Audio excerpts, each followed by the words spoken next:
Hello, I'm Mario Farina, also Grandpa Mario. Today I'll read a story that's in Smashwords.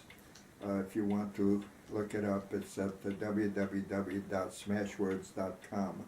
The story that I'll be reading is the Mistrial, and this is a picture at the front of the story. This is Janet Carter. She's dead, but she's a member of the jury. Cora Fielding, foreman of the jury, took a vote as soon as the 5 men and 7 women had been seated.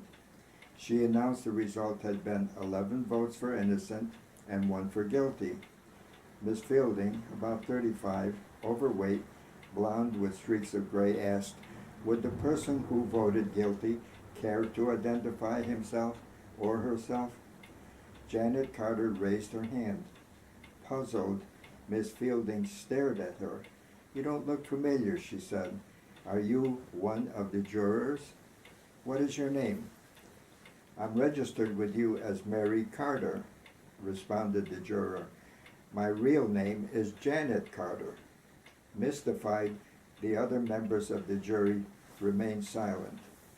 "This is bizarre," commented Miss Fielding. "What did you do, switch places with Mary Carter?" "No," responded Janet. "I'm the same person that entered the room. I took on a different appearance and name while we were voting." "Nonsense," reported the foreman angrily. "What's going on here? As I recall, the other person was young, with dark hair. You're at least 30 years older. How did you get in here? Where is the other person?" That's end of part 1. "I know this will cause a mistrial," said Janet. "I have a special reason for being here. The other person was me as a young person. My present appearance is as I was when I died. We're here to judge the innocence or guilt of Jerome Carter. He's accused of killing his wife, Janet Carter. Most people think this trial is a farce, since there was no physical evidence linking him to the crime. I'm here because I know he's guilty. I am the person he killed." The silence in the room continued, but its character changed from mysticism to shock. There was not so much as a murmur in the room. After several seconds, Miss Fielding found her voice. "Do I understand that you are claiming to be the murdered person?" "Exactly," declared Janet. "How can we believe that? What can you show? What is your objective in being here?" gasped Miss Fielding. "I do have a purpose," responded Mary. "Whether you believe what I'm saying or not does not matter. I want this jury to file back into the room and have Jerome see me a year after he shot me. We need to see his reaction."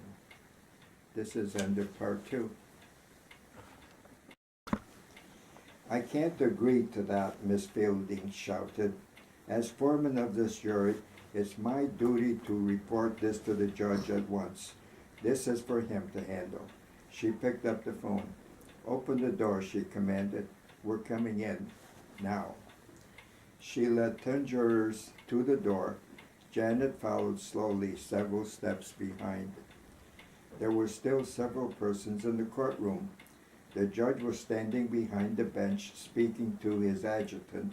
Jerome Carter, the defendant, middle-aged and balding, was seated, absorbed in a discussion with his lawyer. The prosecutor was having an animated conversation with several reporters. A great deal of confusion ensued as 11 members of the jury seated themselves. "What is the meaning of this?" demanded Judge Allen. "Your Honor," began Miss Fielding, but didn't get any further. Janet was walking through the door when Jerome Carter caught sight of her. He hesitated for a moment, then rose shakily. This is the end of part 3. Janet pointed her finger at him. I've come back, darling, she shouted. With color draining from his face, Jerome sank back into his chair. Yes, it's me, lover, Janet continued. Do you have anything to say to your adoring wife? Speak. Though I'm already dead, I'm dying to hear your voice. Jan, I'm sorry, shrieked Jerome. I did it in a moment of madness. I'm sorry. You're dead. Go back. Go back wherever you've come from. He clapped both hands to his eyes and began to sob. I'll go now, beloved, responded Janet, but I won't be far. Stray not one step from the path you need to walk. She vanished. The room was quiet except for the tumultuous sounds of Jerome's continuing sobs. That's the end of the story.